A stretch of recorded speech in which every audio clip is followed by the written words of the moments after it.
Two dudes, one VHS. Rewind the time, no need to guess. Pop it in, press play, don't stress. It's a movie night, pure retro mess. Old tapes, big last memories flash. We're kicking it back when classics last. So grab some snacks and don't you fret. Two dudes, one VHS. Hello, everybody. It's Alex again. Hey, it's Roma. We're here for another movie. What movie are we doing today, Roma? We're doing another Chuck Norris again in honor of his legacy. We are doing Sidekicks. Sidekicks. Yeah. So, we had our pre-watch. Okay. Yeah. Now, we're doing our rewatch. Yep. Or we just finished it, and we're about to talk about it. So, what were your initial thoughts?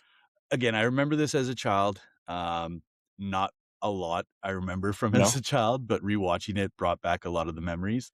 Again, like I said in the last Chuck Norris video rewatch of Lone Wolf McQuade, lots of fake fighting, lots of fake bullets.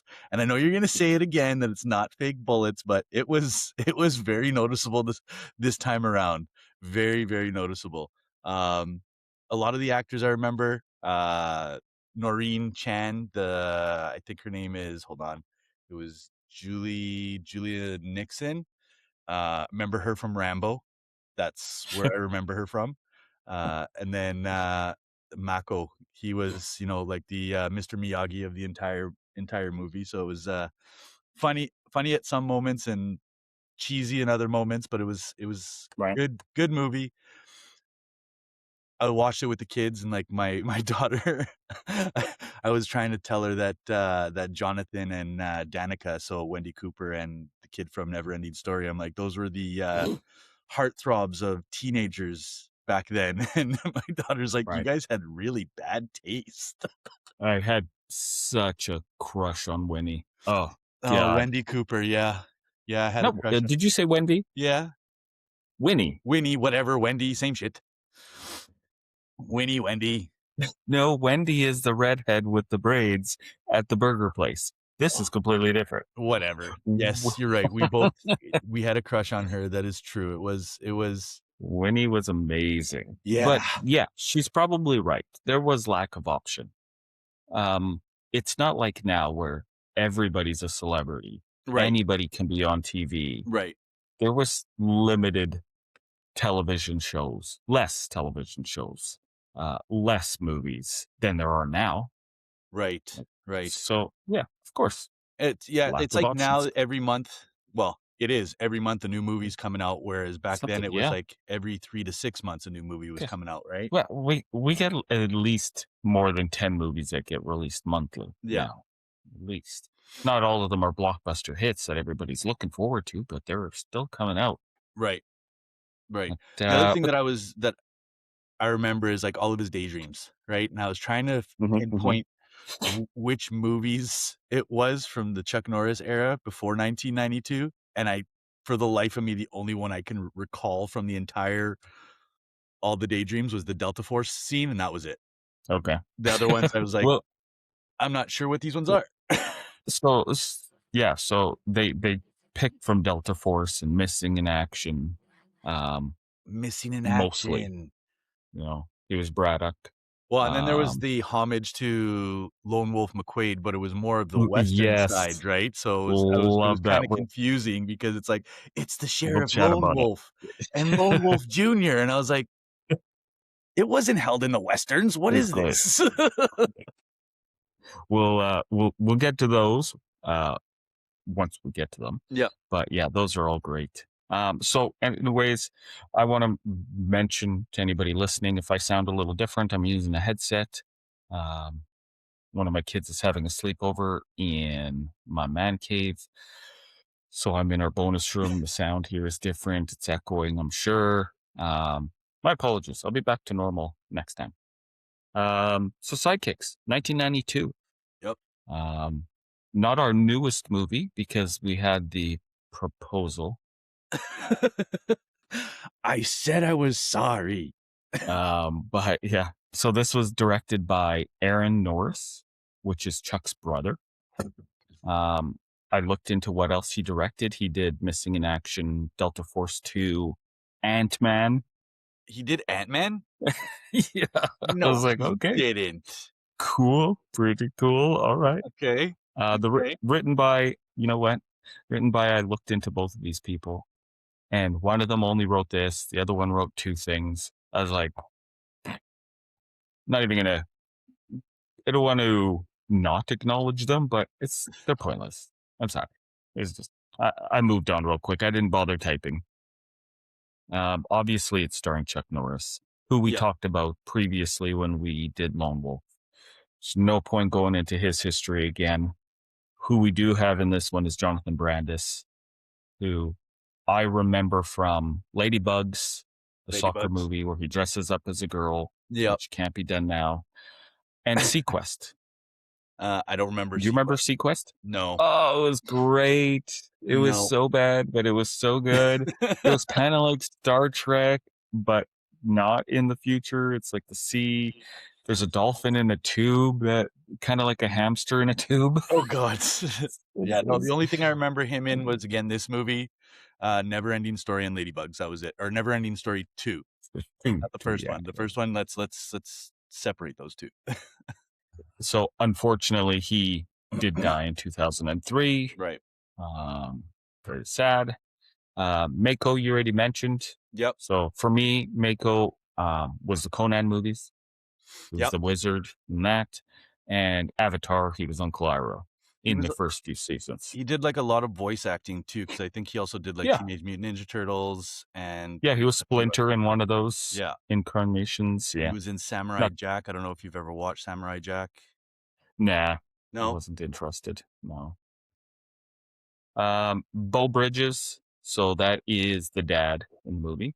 Right. Now, I didn't grab everybody's numbers off of IMDb, but Beau has 227. Oh, wow. I think that's the most we've seen so far in one of our reviews. Well, no, there was the guy that played the hobo where he was on the bench from... I don't remember how many he had, but did he have over 227? He had like 700 and something, but he was a hobo in every single video, so every single movie, so yeah. Beau plays a good dad. He looks like a dad. Yeah. He acts like a dad. He was the dad on The Wizard. Yep. Who has to track down his son. Great movie too. Mm-hmm. He was in Stargate. He's Jeff Bridges' brother. You know who Jeff Bridges is? All right. So great in Iron Man. Good family. His father was in the Airplane movie. He was the white-haired guy. Super funny. Joe Piscopo's in this. So this is the other thing. Like I remember him in a bunch of stuff, but when I was looking him up in IMDb, I don't remember any of these shows or movies that he was in. So I remember him from SNL. Okay. That's it. Yeah, no. But he's one of those actors, and I've mentioned it before. He's one of those, hey, it's that guy. Yeah. Where you know the face, you know you've seen him somewhere. There's another one in this. His name's Dennis Berkeley. Yep. He's the main biker. Yep. The Hank. Yep. He's the one that, again... I know this guy. He's from that thing. Richard Mole is in this. He's the gym teacher. Great guy. From Night Court, super funny. I was gonna say, what was the name of that court show? I remember seeing him in that one. Where they do court at night. Shut your mouth. What is that? Well, let's jump into it. Okay. The opening scene, we're right into it. Like, what is this movie?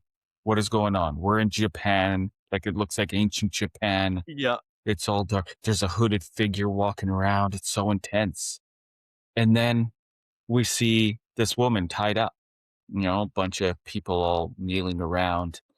And this woman is moaning and moaning and moaning.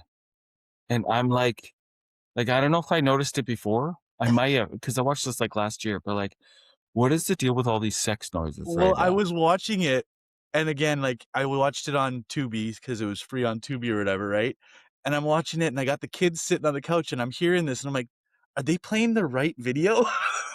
Like, what is going on? Like, whose idea was this? Is this Chuck Norris's brother who decided, no, I need more moaning. Like, she's only tied up there. She's not being tortured. Where's the moaning come from? What is the motivation here? Exactly. Exactly.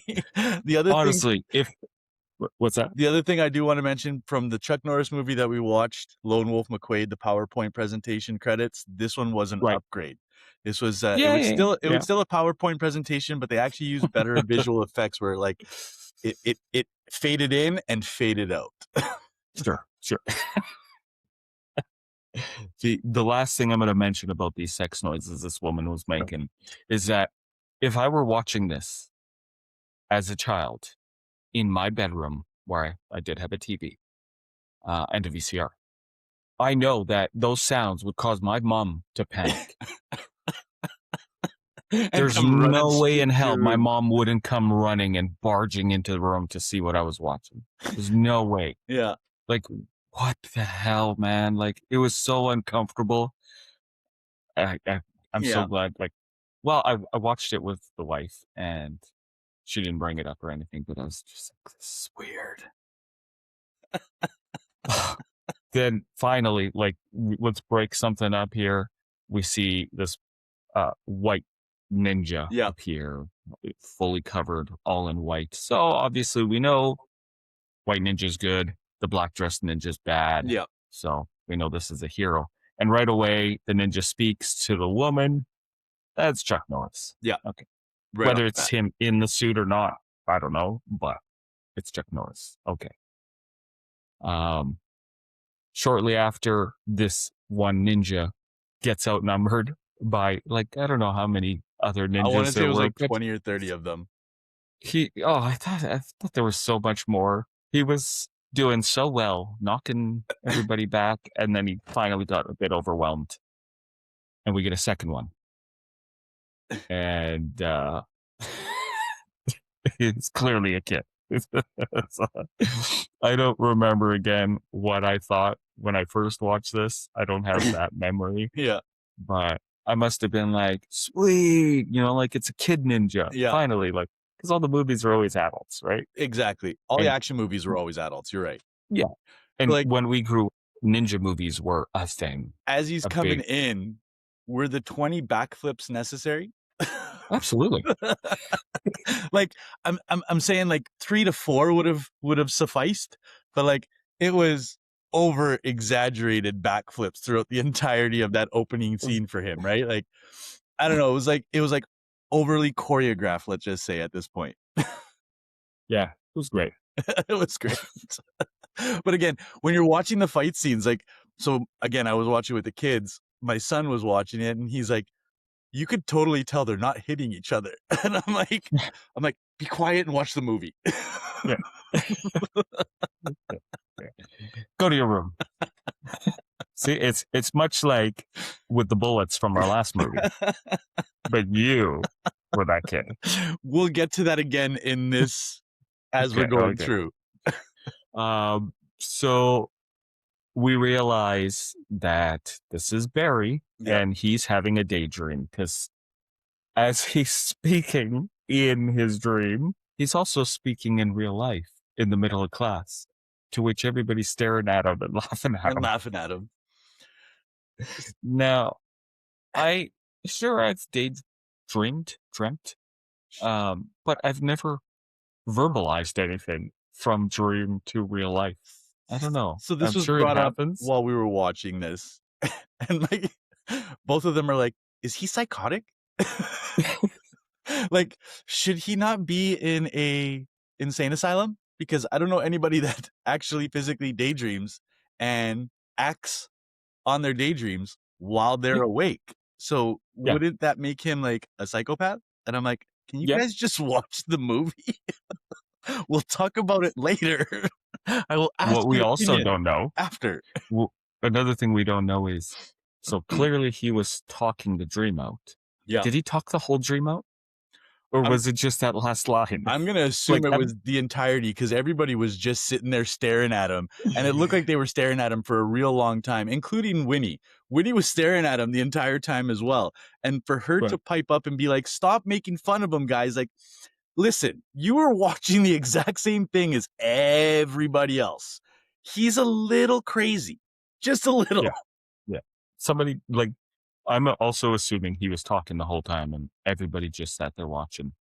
And the teacher didn't stop him. Winnie didn't stop him. Like, they just let it Let it go. continue on. And then we see that he's got asthma and he starts panicking and he Yeah. needs its inhaler.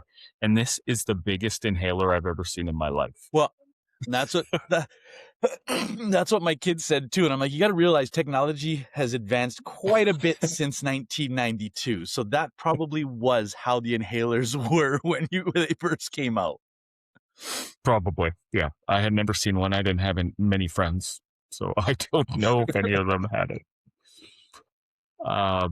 We now see the teacher in the classroom and we find out that she was the damsel in distress. Right. So without talking about the next scenes and stuff, why is she the damsel? Does he have a crush on her? Well, and that was the other thing too, is like, she's the damsel in distress in every daydream, dream, whatever. She's dating his father. Usually the damsel in distress is the one that you have a crush on or are falling for. So wouldn't it have been Winnie instead of the teacher? Right. Like I said, we won't get too much into that one yet, but we don't know that he's got a crush on anybody right now. So I'm just assuming he has a crush on the teacher. Because he could have filled that role by any girl in school. Or it's because it's his dad's girlfriend and he just wants to save. But they're not dating yet. Okay. No, at this point, they're definitely not dating. I guess that's true too. So I don't know. It was just weird. Now the teacher calls for a meeting with the father, and we get a bit of an explanation. He works so hard, doesn't get much time for Barry. Can we hold the dad accountable for his son's daydreaming and stuff? Like, is it the dad's fault? Like, he's busy. They're obviously a single parent household. So he's busy. I don't know if you can blame the dad for that one, because a daydreamer is a daydreamer. It doesn't mean that it's from the parents. But right. But the teacher is like, "Have you ever tried?" It's like, how do you stop somebody from daydreaming? How do you stop somebody from doing any of that? Like, what he's doing, like, yes, maybe he might need to seek a therapist or something to mitigate it. But again, kids are kids. They're going to do what they're going to daydream. They're going to dream whenever they want, right? You can't stop that. Right. No, they end up leaving the school, the dad and Barry, and you can hear them talking about going to karate. So in the next scene, we see them go to a karate school. Yeah. Very much like Karate Kid. This is pretty close to spoofing Sensei Kreese. Yeah. And I don't know. Did you ever do martial arts? Sorry? Did you ever do any martial arts? I did growing up, yes. Okay. So even people who have never know, during a class, you don't just walk on into the mat. Yeah. You stand there and you wait. And then the dad just goes in there with his shoes on. Yeah. It's like, okay, so it's rude to have your shoes on, yes. But where is it not rude to just walk in and interrupt everything that's happening because you But that's not even talk to somebody? That's not even in karate itself. That's in general. You walk into anywhere. Yeah, in all martial arts. That's what You walk into anywhere, and if somebody's having a conversation or doing something, you wait until that person's finished before you go introduce yourself or go ask questions. Like, the dad's completely rude. Yeah, I found it very strange that the dad has no social awareness of politeness there. The way Stone interacts with Barry when they're in the office is so accurate. Right. Stone asks him a question and Barry just says, "Yeah," and he's like, "Yes, sir." Yeah, that's accurate. That's not just also, like you said, not just martial arts. This is common knowledge. Exactly. And it's a lesson that I push with my kids is don't say yeah. The one is employed now So you don't talk to your boss with a reply like, "Yeah," or "Uh-huh." Yeah. You use the proper, uh, vocabulary. Right. Look look at me. I'm talking about vocabulary. I just stuttered on the word vocabulary. I'm probably winning here teaching them. But yeah, so accurate, and the way he does it is the same way that any martial arts teacher I've ever met Yeah, does it. exactly. Yeah. You always say yes, sir, or yes, ma'am, whichever one it is, and then do what you're told. Yeah. And then Stone's going on rambling about something, and Barry starts wheezing. It was so funny 'cause Stone was like, "Man, can you wheeze a little quieter, kid?" So funny. He played a perfect jerk. Yeah. Great. The moment when he's like talking about how he could kick Chuck Norris's ass. So I was like, this is gonna Mhm. bite him in the butt later on, but let's Yeah. keep going. I want to see how this goes from this point on. And the fact that the dad was like, "Okay, yep. We're All right, done. let's just go now." Yeah. Yeah, we're done. It was so good. We get our next dream sequence. And now we see that the villain, because the villain in the first one was wearing that The mask. mask. So now we see the villain is Stone. Yeah. I was a little confused. Like, you just met Stone. Cellini, the bully in school, has been the bully for a while. How come he's not the villain? Well, Like, it's the same thing as like who the damsel in distress right. is. Like, So and you see Cellini in some of the other daydreams when we get to that, yes, but yeah, he's the sidekick. So I'm gonna yeah, assume that just weird. in this situation too, that Stone is the main villain, and if it was to happen, Cellini would be the sidekick. But again, you're Yeah, right. You don't see Cellini in anything other until later on. yeah, it's just weird. You'd think he would have been the focal But point. also on a side note too, is like he's already judging a book by its cover, which by the way was a good judgment call. Why would he make that guy immediately the villain in his daydream? Yeah, and then the damsel again is Miss Chen. Um, we start noticing that this dream sequence is very cartoony. Yeah. It's really over the top. Stone is really over the top as an actor in these. But I guess he was too, even like later on when we see him He was again. very over actor-ish It's- kind in his parts, let's be honest. um, when he snaps out of it, he's trying to talk to his dad, who is clearly too busy to even listen. So again, we're at the point of like, is he a bad dad? He's not really focusing on his kid. He's not giving him the attention that he needs. So maybe, yeah, he's reverting into these imaginary worlds. Right. I think the dad's trying his best. I don't know what he does for a job, but it's He clearly was a keeps him software busy. engineer. Yeah, keeps him super busy Yeah. and Especially back in the 90s, that's when software was starting to get big. right. Yeah. In this next scene, we've got Miss Chen walking with the other teacher. I didn't catch his name, but she's also wearing this huge ass pin, and it's such an I eyesore. didn't And notice. it looks like a walk like an Walk like the Egyptian Egyptians, yeah. is. I was like, what is this pin? But I guess I did I don't not know. even notice at all. Oh, it was huge. Maybe I'm just not that into fashion and I don't get it. And she brings up Barry to this teacher, and we could see the teacher struggling to just call Barry a lunatic. Right. He's fighting back words.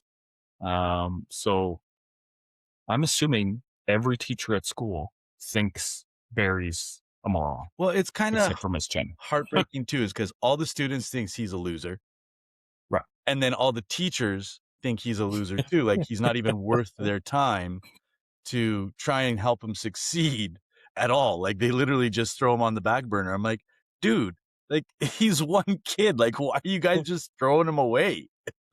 Yeah. Right? Yeah. Like, Very, the very entire strange. movie, everybody's just against him. So now Yep. going back to that too. So is it really his father that's making him do the daydreams, or is it everything in general? So, so weird. We get the next daydream sequence here, and it's a short one. Yeah. We see the chopper, and Chuck is clearly wording to him to look out. Yeah. And here's where now I start to get very confused, as I'm sure your children were as well. Yep. Because he looks over and there's a ninja coming and he's got a sword. Yep. And the ninja's getting ready to chop. And Barry goes and gives him a good old high block. What are you doing? Who blocks the sword with their forearm? Like, it's going to cut his arm off and go right in his skull. The teachers are right. You are a moron. That's all that's going to happen. It's going to cut your arm. It's going to go right into your head. You're dead. You're done. Wow. But that's not the weird part. So he wakes up because Miss Chen is there. Yeah. And he's talking to her now. He's awake. And then he looks off to the side and the ninja is still there with the sword, almost like paused, waiting, just intimidating him. Right. And then he looks back to Chen. So wait a minute. Are these dreams or not? How is he now awake, but yet still actively he can see Chen and he can see the ninja? This kid's more delusional than anything now. So this is where it's, again, my kids are like, he's psychotic. How is he seeing both at the same time? Like there's something mentally wrong in his head at this point, right? Yeah. Like in reality, if you're seeing both the teacher and this ninja, you need to seek medical professionals right now. Something's not right. Yeah. Something's not wired properly in your brain. Nowadays, we can do that kind of thing with like augmented reality. Right. We can overlay something over what's really happening and see something. And that's what he's doing with his own brain. Yeah. So something's misfiring. Something is definitely not wired properly at this point. But okay, funny. Just doesn't explain what's going on. Well, okay. And then his excuse of him holding his arm up like this too is like, oh, I had a muscle cramp and I just cramp. Like, who stretches their muscle cramp out like this? Yeah. Like, and plus we've already seen he's spoken to her about the dreams because the last sequence she asked, where was it this time? Right. So he could have just said, oh, sorry, I was just dreaming again. I was blocking a sword like a moron. Yeah. But and she already knows it too. So yes, she knows. Yeah. The next scene is outside the train, the subway or whatever it is. And I really enjoy this scene. We've got the uncle, who's Mako. Some white dude standing behind him, smoking a cigar. And he just assumes that the uncle speaks the same language as the guy in front of him. Yeah. So he's being a little racist by telling him to tell the other guy. And, he says a slur. And... Did he say a slur or did he just called him Charlie? Well, he called the uncle Charlie, right? Right. Or did he call the other guy Charlie? Because that's also a slur. That's what you would call Vietnamese people. Is it? Yeah, that was during the war. Called them all Charlies. Okay, well that's new for me. I did not know that. Yeah. So he called him Charlie to tell the other guy to stop smoking the cigar because it's not smoking. Yeah. So, oh God, but it was so funny. He the uncle tells the guy in English. Yeah. Because he doesn't know what language this guy speaks. Luckily, they do speak the same language. Explains to him, takes the cigar, does his little magic trick. Yeah. That's correct. And the guy's like, where did it go? Where did it And not only did he do that, end. where did he go? Like, that was such overacting right there. Like, where did it go? Where did it go? And then smoke. I smell smoke. Smoke. Yeah. That payoff was so good to find that it was in his pocket. And then he actually misses the train on top of that because he's trying to put his jacket out. Yeah. That was very good. Our next scene, we see that Miss Chen is sitting down at the restaurant with the dad. They're having a conversation because Barry's in the back with the uncle. Right. Now, the dad and the teacher are having this conversation. She says, "Oh yeah, Barry's told me about you." The dad says, "Well, he hasn't said much about you." So this is where obviously they're not dating because they don't Right. really know each other. He doesn't really know her. How's that possible though? So he daydreams about her on the regular. Like we're seeing these happen multiple times in a day Right. for how many years or And he whatever. hasn't said anything about the teacher once to his dad. Yeah. Yeah. Again, but this is where we were talking about the dad. Like, he's a busy man. How often is he really talking with his son too, right? Right. It goes back to that. Like maybe he has tried to talk to you about her, but you've ignored him again. Right. So yeah, it's tough to side with the dad if he is that oblivious to his kid. But we see the training in the back, and it's Mako throwing dough at Barry's face. And he's like, "You need to warn me about those." He's like, "That's the whole point of the training is I don't warn you. You use your reflexes to catch it." The fact that he's got the flour mark Right on his around forehead his was face. so funny. And then they call him, what did he call him? So his nickname, his Yeah, fighting his name, nickname, something yeah. dumpling. So yeah, Mr. Dumpling. So good, so funny. Mako is hilarious in this. Yeah, that was good. He says he's Mr. Dumpling who fights in the most deceptive manner, smashing in the fists of his opponents with his face. But good line. Good line. That was great. That was great. Now, I know we're going to get to this next scene, and then I'm going to have a question about it afterwards. Let's go. Okay.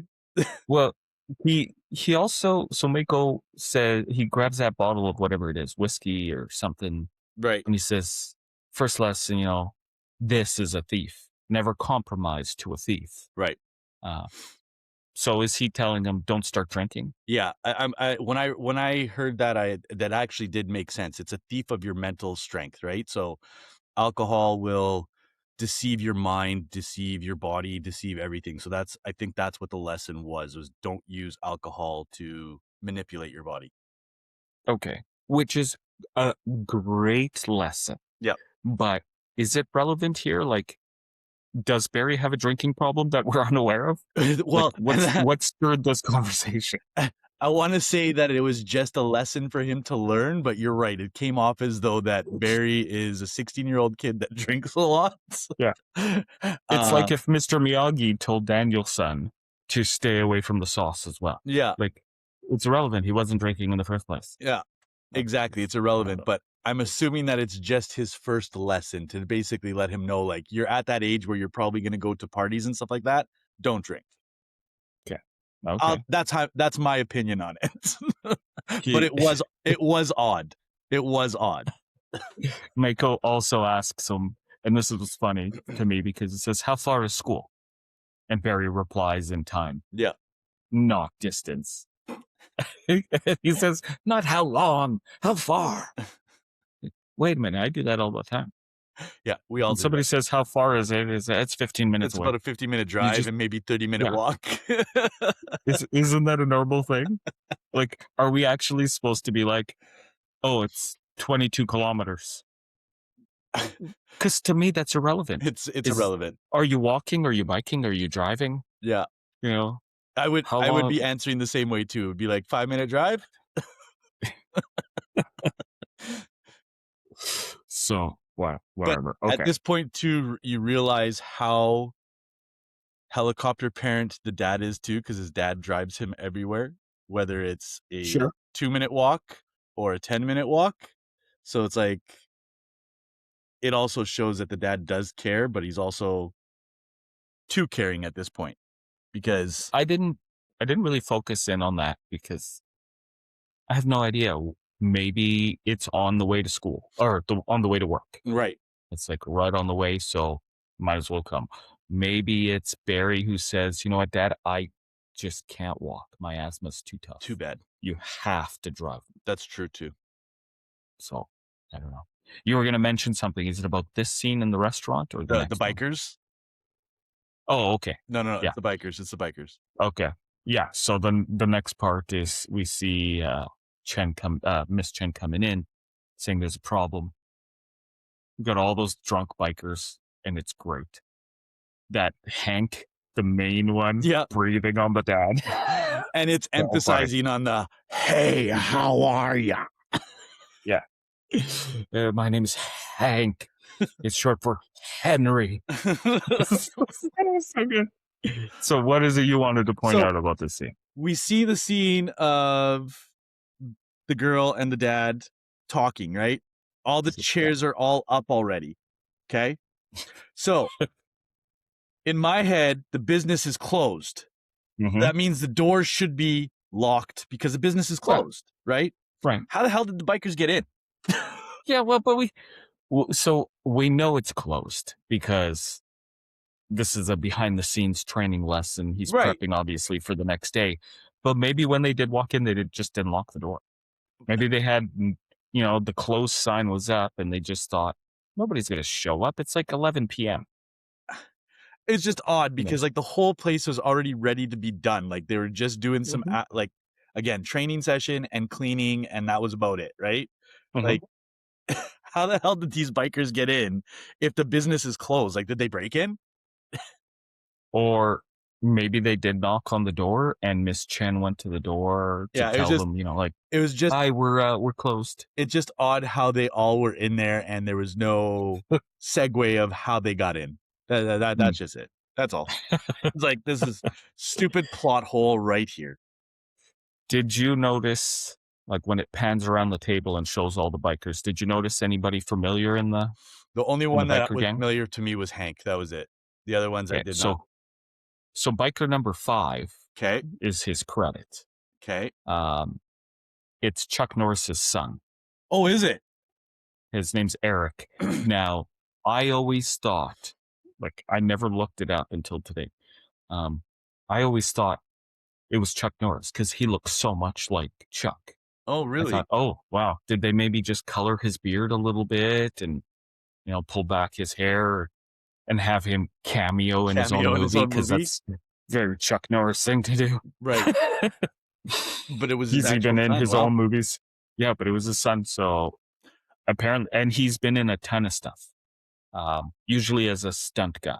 Right. That would make sense because of his dad. Cool. Yeah. We get the big scene of the drunken chef coming out, because he splashed all that booze on himself and he's beating up the guys pretending to be drunk. Now, I know drunken master was a big thing. Right. Okay. But was it required in this scene? No, but it also didn't look like drunken master. It just looked like drunken idiot. Just drunk shit everywhere. Yeah. He's dropping stuff and he's hitting them. But I didn't see the plot point to it, the purpose that it serves in the movie. Well, I'm assuming because they were all drunk. That's the reason why he did it, is because they were all drunk. So they probably wanted to ease the situation when he came in, to be like, oh, he's drunk. Let's all have a party. They're bringing us free food, blah, blah, blah, blah. So he was easing their mind. In reality, he was going to kick their butt. Yeah, but why would you also, like, I got that, they're laughing at him because he's really hammered and stuff. But had he just come out with the tray, would that have changed the situation? Because they're all drunk already. It's not like they'd be like, oh, here comes a karate master. Let's start to fight.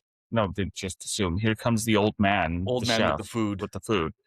And then he could have just started kicking their butts. You're right. It was an extra piece that was not necessary because he was an old man and they would have already assumed that he wasn't going to do anything. It was more so, I think, that they were going in the direction of catching them off guard. If he's drunk, he's not going to do anything. Okay. That's my theory. Well, I also was confused. So Hank, he gets kicked in the junk by Mako, right? And his first reaction is to jump up onto a chair. No. He didn't get kicked in the junk. The hot tea dropped on his junk. No. Okay, so that spilled on him. Yes. So he stands up. Yeah. And now that he's standing, Mako kicks him in the junk. Did he He kick him in the cancels. junk? Because I thought he just threw Huh. iced tea at him and then he jumped. Yeah, he jumped out of the chair when it spilled on him. No. He dropped then- the hot tea. Then Mako threw another cold tea on his junk, which made him jump out of the chair, saying, What are you doing? And then he kicked him in the face, I thought. Not in the junk. You need to go back. I need to go back and watch it. Because the camera angle is through Hank's legs. So junk right here, legs here. That's the shot we get. Okay. And we can see Mako through his legs. And Mako just pops him. I may need to rewatch that because I didn't think So go back and rewatch that, and we're gonna talk about it in the next episode. I'm gonna do a callback so we can chat about it in the next episode. Okay. But what happens is he causes him to jump up on the table, on the chair. Yeah. And then he gets hit by the fan. Right. Remember that part. I thought he just got kicked in the stomach and he went onto the chair and got hit by the fan. Okay. So regardless, if he was kicked in the nuts, kicked in the stomach, or kicked in the face, what causes him to jump up on a chair? I have no idea. I've been hit numerous times. Yeah. It has never caused me to involuntarily jump up onto a chair. Right. It didn't make sense. Right. It was funny as hell because he got hit by the fan a couple times. Yeah. But just was weird. Yeah. So another one of those things where I don't understand the writing behind this one scene other than getting that laugh of, man, we want him to get hit with the fan. How are we going to get him to get hit with the fan? So they needed him to be up on something. Right. But, okay, next day, on the way to school, we're getting another dream sequence. And again, here we are. Your children are confused because so am I. He's walking. He's wide awake. He's having another daydream. And he's in the ditch now. So not only is he daydreaming as he's robotically walking somewhere, just out of muscle memory. Yeah. But he's also jumping in ditches. And so he's enacting the dreams. Whereas in the classroom, he just spoke it out. He wasn't actually throwing punches and beating up people. And now, he wasn't rolling around doing those flips like you mentioned. It's odd that he's actually enacting his daydream at this point. And not only that, it's weird. It says like we said, something's not wired properly in his brain for him to be enacting this in real life and in front of the entire neighborhood. Like the entire neighborhood, if they're watching, they're looking at him and they're like, he's going crazy. Right, because he's probably like, the kid's outside again. It's just weird. But is it weird? Is it real? What's going on? Because when he snaps out of it and walks away, the camera stays there on the scene for a little while, and we're wondering what's going on. We see the hat blow in like a tumbleweed. Yeah. Which is one of the hats the guys were wearing in the dream. In the daydream. So that was kind of weird too. It's like the ninja. It's actually there and it's not there. But with this hat rolling in, we're assuming that the hat is real. We're not lunatics now imagining them. The hat is real. It's like, what is going on? Right. So confused. So maybe he's not crazy. Maybe he is actually seeing these things. Or his daydreams are magical and it's bringing it in. Who knows? Yeah. Maybe it's, Sidekicks merged with Neverending Story 2 where, his dreams are coming to life. Who knows? He's walking off to school and now he's in a much nicer neighborhood than where he came from. Yeah. We see a big difference in what his house was to what Lauren's, Winnie Cooper's. Yeah. She's clearly loaded. They've got a fancy Beamer, big house. She invites him to give him a ride. So, is there some love here? We don't know yet what's going on between the two of them. And it's funny because he says, no, I want to walk. I want to keep my heart rate up. Yeah. I'm sorry. But maybe your kids disagree. But if I'm sitting in the back with Winnie Cooper, my heart rate is up. I just said. On a side More note with so that, than my walk. on a side note with that, I will agree with you. But the brother is a bully in training because he's like, okay, then bye. Let's go, mom. Yeah. Who we never see again. And never see again. Like, that was the only time we ever see him. Like, they go to the same school. So it's like, it's weird that you only see Winnie and that's it. But you're right. My heart would already be racing at that point. We, in the next scene, we're in the big auditorium classroom thing. Now, I didn't have any classrooms like that in high school. Because I they're was in just high going to school. say, like, no, we didn't have those kind of classrooms. That looked like a college classroom, not an actual Absolutely. high school classroom. And the thing, too, that boggled my mind is, like, our classroom sizes here now are big, okay? Like, we think that, 35, 40 kids in a classroom is, like, massive, right? That was at least 100 kids in one class. Yeah. So, which is strange because we saw a classroom earlier and it was a basic classroom. Basic classroom. Like so what was that one? So what is this going on? What grade is he in now? Like, and that was, I think, English class. So because they were going over Shakespeare, Hamlet, right? And stuff, Hamlet and all that other stuff. But like that classroom compared to the other classroom, where are they in like a school that's half high school, half getting college credits?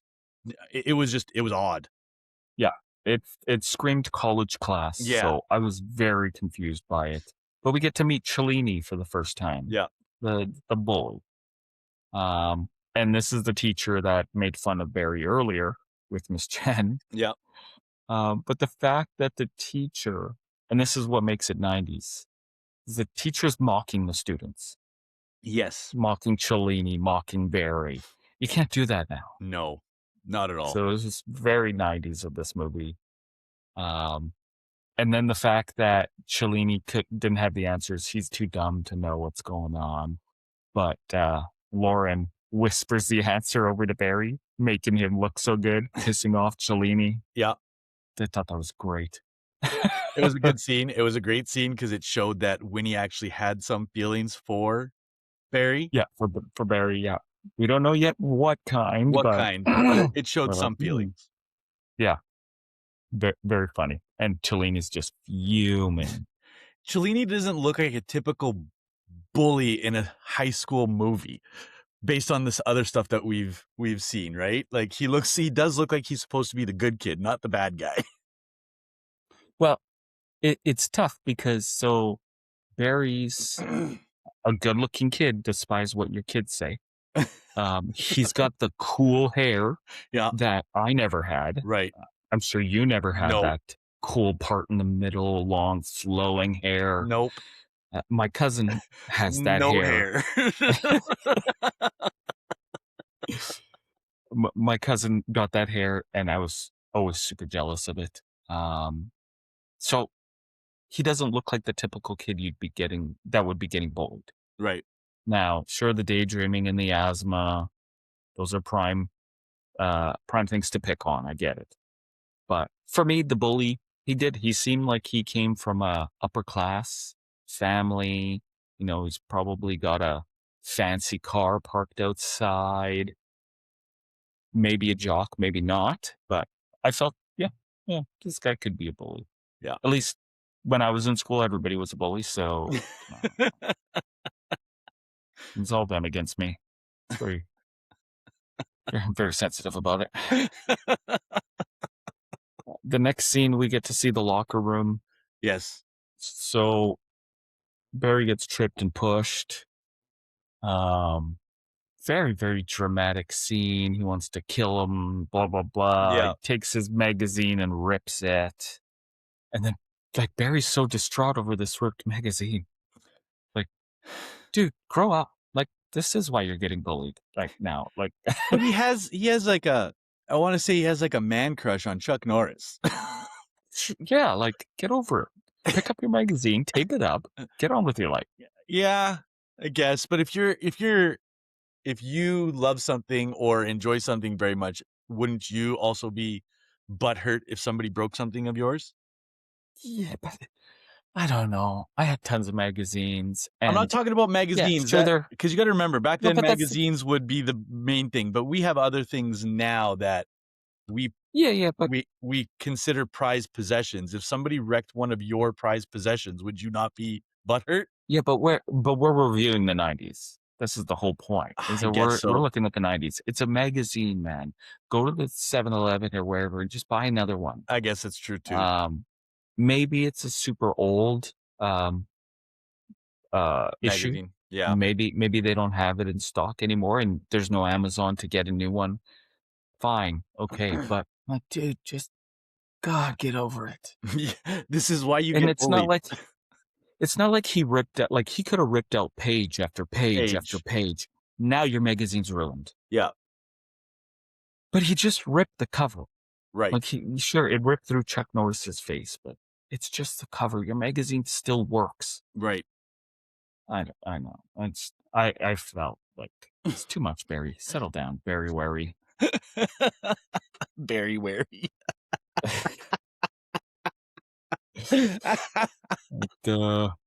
We get a short clip of him training. We get lots of training montages through this movie. We do. Some of them Almost are as odd. many as dreams. Some of them are odd. Yeah, the next clip after this training montage, they're in the gym. Barry's in the bleachers. He's clearly not participating. Yeah. Why did he get changed? Good question. Maybe there's some items that he's allowed to do and other items he's not allowed to do. So in gym class, you're saying there are some activities that his breathing won't be a problem? I'm assuming. I'm assuming. Let's say I don't know. I'm just. What? Like, is it? But do they play cornhole or something? Like at some point, and that because I don't know. Any sports are going to be a problem. Any exercises are going to be a problem. Any activity is going to be a problem for this boy. I agree, but I think it's just more of the point of you're in gym class, you need to wear gym wear. Yeah, it was just I found it weird. Like it's weird. You could have avoided the locker room completely by just not getting changed. Right. Just stay in your clothes, sit your ass up on the bleachers. And it's like I sat out of gym a bunch. Yes. But then again, we didn't have uniforms for gym. No. We still had to go get changed into shorts. Not in elementary, but no, but they're not in elementary. I don't remember. Did we have to in high school? I don't remember. Oh, we had to. Yeah, we had to be because they didn't want us getting smelly in our classroom clothes. Right, but we also didn't have a shower either. And in this one, they have showers. Oh, okay. Our school had showers. You had showers? Yeah. Yeah, we did not. I never used them because I don't think I'm not anybody participating in gym. Either. I was definitely the kid that didn't want to do gym. We fade into yet another dream, and this one is my favorite one. And you mentioned it earlier. It's the Western one. Yeah. And, we see everything Western and okay. So but then they walk in and they've got the stars on. And we talked about the star badge in our last movie. So they're Texas Rangers. So it's not so much a Western as they're just supposed to be in Texas. Right. Some rundown place that still has a saloon. it's just well, and it's a dream. That's what confused me. Because it is Lone Wolf McQuade because they're Texas Rangers, but it looked like it was an old spaghetti Western. The fact that the guys even reference him as it's Lone Wolf. Yeah. It's like, awesome. Yeah, great homage to McQuade. Great movie. That's why we did it last time. Yeah. And the little wolf joke, so funny as well. Yeah.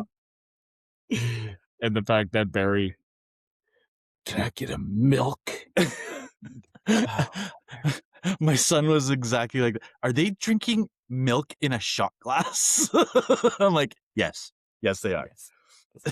Yes. And this is also one of the daydreams where you see Cellini now as the villain, as one of the villains. Right, as one of the villains, yeah.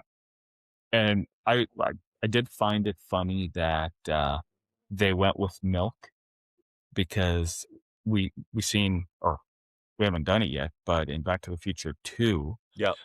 when Marty goes to the bar, he wants a water. Yep. And they says, if you want water, you gotta drink out of the horse trough. So, okay, probably same situation here. Yeah. You can't get any water here. So milk, yeah, does body good. And everybody laughs at him for it. And rightfully so, I think. Yeah. But clearly he's too young to have a whiskey or something. But then Chuck also asks for a milk and everybody's hushes about it. So when I was watching this, I was thinking about like WWF, not WWE, WWF. Okay. Hulk Hogan, drink your milk, respect your parents. Yeah. That's what I was thinking about when Chuck and the kid were having the milk, is they were trying to promote to the kids is like, milk is for you. This is what you need to drink. That's all I was thinking about. And that was a big push back then. It's not a push anymore. It was a huge push. Yeah. The amount of milk commercials we would get, like the most iconic one I remember is the kid drinking the milk, and then it would fade to him getting bigger and bigger, and he was like a 6 foot muscular kid or whatever. Yeah. Yeah. And then he's trying to hit on this chick. Yeah. Yeah. And like the slogan was milk, it does a body good. Yeah. Right. Yeah. And then when they progressed to the got milk commercials. Yeah. Eventually. And now I don't think I've ever seen a milk commercial since, who knows, since maybe the mid 2000s or even early 2000s. Earlier 2000s. I think it was it's been years since we've seen it. So apparently it doesn't do a body good anymore. I don't know.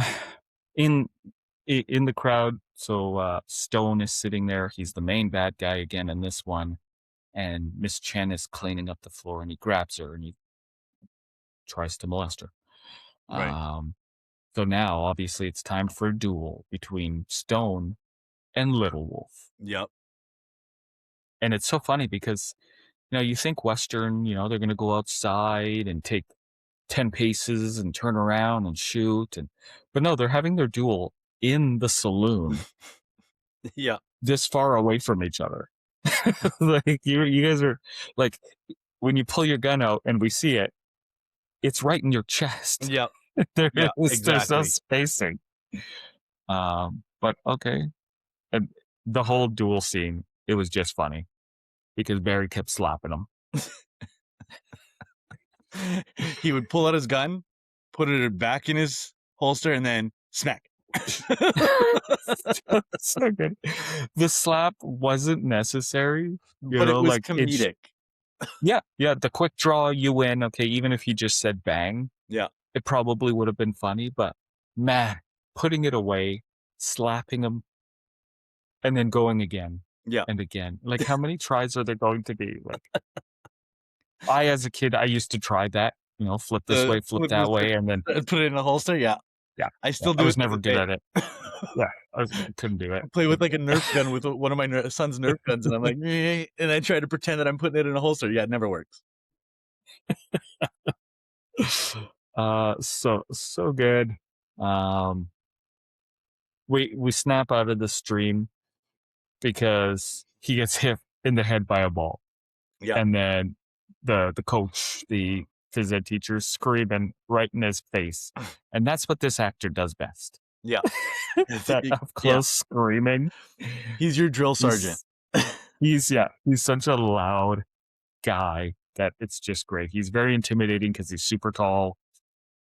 Very fun. Now, did the teacher throw the ball at his face? Probably. Or I'm going to say it was, because it doesn't show who it was, but it does show him going like, get up. What are you doing? Get up. So I'm going to assume that the teacher saw him, or the gym teacher saw him daydreaming and just straight out full launch to his face. But what I don't understand is, like, we see the ball going full speed, hitting him. So it was thrown from some distance away. Yeah. And the teacher's right up in his face. So could it have been the teacher? 100%. He then ran up to him. 100% he would have. It just felt like it happened all like immediately. Like, I guess. In my head, I thought the teacher was like, "Hey, Chalene, Throw that ball at this kid. Oh, that could be it too. That could be it too. I thought it was just, it happened so fast. I thought it was funny. Yeah. And now it's time for rope climbing. Okay. So this is the other thing. He's making him rope climb. Okay. He's an asthmatic kid. He's not supposed to be in gym at all. Basically, he's sitting on the sidelines. Wouldn't this screw up his asthma? Wouldn't this potentially make him die? Like you said There's maybe he's dressed for other activities. But that maybe this is one of the is going to be using both your lungs and your freaking muscles at this point. I don't know. I have never had to do that in class. I don't even know, like, is that only in the US? It must be, because it's a big movie and TV staple for gym class. Yeah, because was climbing a rope. Here in Canada, like, we have our, what is it, that 5K run that we're supposed to do at the beginning of the year? Around, like, you do it at the beginning of the gym class at the beginning of the year, and then at the end of the year, you got to beat your original time. That was it. That was our thing. Poor Barry would die. 100%. But he's climbing and his legs are flailing around like, okay, so I don't know what grade he's in. Let's say this is his senior year in grade 12. Let's say he's had to climb this rope before. How's he still not know how to do it? Right? Like, what are you doing with your legs, man? And then here we go. We get confused again, because as he's climbing, now he's looking over to the left and having a conversation with Chuck on the rope next to him. That everybody behind him is being like, who the hell is he talking to? Yeah. So he's clearly, again, he's not dreaming, because he's on the rope. He's wide awake. He's having a conversation. People see him having a conversation. He's just hallucinating, like he's on shrooms or something. Yeah. I don't know what's inside that inhaler, but whatever it is, it's causing some issues. It must have expired some time ago. I don't know. Like, what the hell is going on? And then not only is he seeing this imaginary person, but now this imaginary person is teaching him a lesson on how to climb the rope. Now, if you're dreaming, you only know what you know. Right. You can't learn something new in a dream that you never knew. And that's exactly what I was thinking too. Unless he's read it somewhere in the magazine of Chuck Norris and he's recalling something from that magazine. You're right. When you're having a daydream, it's usually of things that you know or you've seen. So now this imaginary person is actually teaching him. So, oh my God, is he actually there? Or here's the other thing. Maybe Barry Warry sees dead people. And these are this ghost is coming to him in the illusion of Chuck Norris. So now we're saying this is a sixth sense. we're going with that. I can't explain how this imaginary thing daydream is teaching him. Okay, wrap your leg around here. All right, now grab tight. Now, okay. How? Unless a ghost, a person died in the gym. Maybe they fell off of this rope at some point. Right. And they're talking to Barry, but in Barry's head, it's Chuck. All the ghosts look like Chuck Norris everywhere he goes.